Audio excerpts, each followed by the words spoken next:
Right now, the entire tech world is hypnotized by one thing: Apple's crease-free foldable display prototype that quietly stole the spotlight at CES 2026.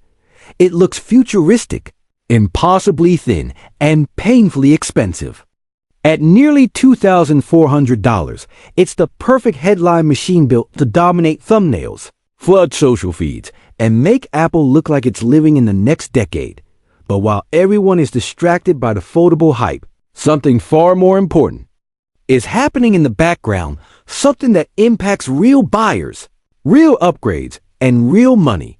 According to multiple fresh supply chain reports, the iPhone 17e has officially entered mass production.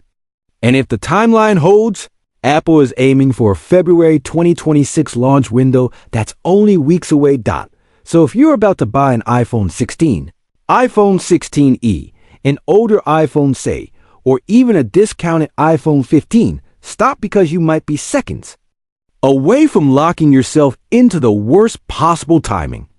The iPhone 17e isn't just another budget iPhone. It's Apple's most strategic weapon yet. And once you understand why it exists, you'll see exactly why Apple doesn't want casual buyers paying too much attention to it. The leak that changed everything. First serious warning came from a well-known Chinese industry insider on Weibo. Smart Pikachu, someone with a track record of accurately leaking Apple's production timelines.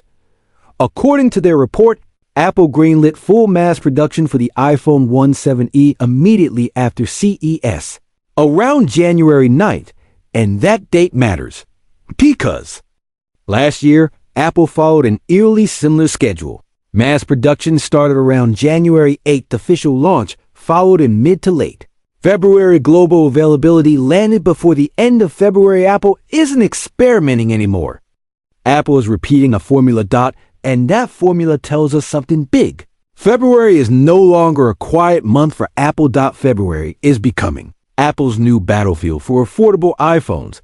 Apple's budget strategy just changed forever. For years, Apple treated budget iPhones like an afterthought. One iPhone, say, every 3 or 4 years.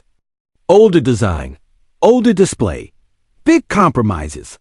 A phone that existed mostly to hit a price point, not to compete.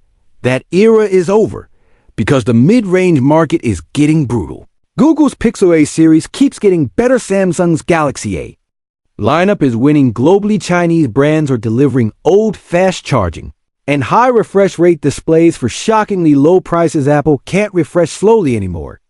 Apple can't ship old iPhones with new chips and expect it to dominate. So now the strategy is clear. A new affordable iPhone every year, and the iPhone 17e is the first device built entirely around that new reality, the biggest upgrade nobody expected. The display. This is the change that instantly transforms how the phone feels in your hand and how it looks on a store table. The notch is reportedly gone. The iPhone 17e is rumored to feature a 6.1-inch OLED display with dynamic island. That is massive. From the front, this phone could be nearly indistinguishable from the iPhone flagships most people recognize as premium. Same modern design language, same pill-shaped cutout, same edge-to-edge look, and that's intentional, because Apple doesn't just want the iPhone 17e to be affordable. Apple wants it to look expensive, but there's still a hard line Apple refuses to cross. The refresh rate is expected to stay at 60 Hz, even in 2026. And yes, that's frustrating, but it's calculated. Apple knows display smoothness is one of the most powerful feel upgrades that pushes people toward Pro models. So they protect it like a wall around their premium lineup, a 19-chip. With a twist now, here's the part that shocked even industry watchers. The iPhone 17e is expected to use a 19-class chip, essentially the same generation of silicon powering Apple's flagship lineup. For a phone expected around $599, that sounds borderline insane. But there's a catch. The A19 inside the iPhone 17e is expected to be downclocked. Same architecture, same generation, similar AI and neural engine capabilities. but slightly limited peak performance like a supercar engine with an electronic limiter. Still fast, still efficient, still way ahead of anything in its price tier, just not allowed to embarrass the standard iPhone 17 in benchmark charts. And this gives Apple two huge advantages at the same time. Budget buyers get flagship-level real-world performance. Apple maintains clean separation between affordable and premium gaming, 4K video, camera processing, multitasking. Apple Intelligence features the iPhone 17e should handle all of it effortlessly. At this price, it could become the fastest mid-range phone Apple has ever sold. The silent feature that actually matters. MagSafe returns. This is the feature most people don't talk about until they lose it. The iPhone 16e launching without MagSafe was a disaster. For anyone who lives inside Apple's accessory ecosystem, no magnetic mounts, no snap-on battery packs, no simple, stable car setups, no effortless click-on accessories. It made the phone feel incomplete. And Apple noticed the iPhone 17e is expected to bring MagSafe back. And that single change makes the phone feel like a real iPhone again, not a stripped-down compromise, but a proper member of the ecosystem. The one compromise Apple will make, and why it's fine to keep costs down. Apple is reportedly using an older C1 or C1X modem rather than the newest in-house design.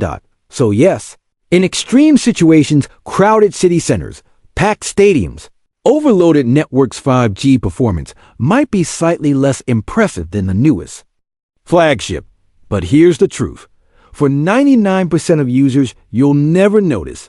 Streaming, browsing, social media, FaceTime, navigation, gaming, iMessage, and everyday usage will feel normal because Apple is choosing the compromise that hurts the least while preserving the experience that matters most. The real reason Apple built the iPhone 17e. This is the part most people miss. Apple isn't just selling hardware anymore. Apple is selling access to Apple Intelligence. And Apple Intelligence isn't just a feature.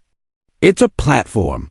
On-device assistance, Martyr Siri, Behavior Lab, translation, AI photo and video processing summaries, writing tools, context awareness, local AI computing that requires modern silicon. Apple wants hundreds of millions of users on a 19 class. Hardware as quickly as possible. That's the real mission. The iPhone 17e isn't just a cheaper iPhone. It's the gateway into Apple's AI ecosystem. And the cheaper the entry point, the faster Apple Intelligence scales across the world, especially in markets where people don't spend flagship money.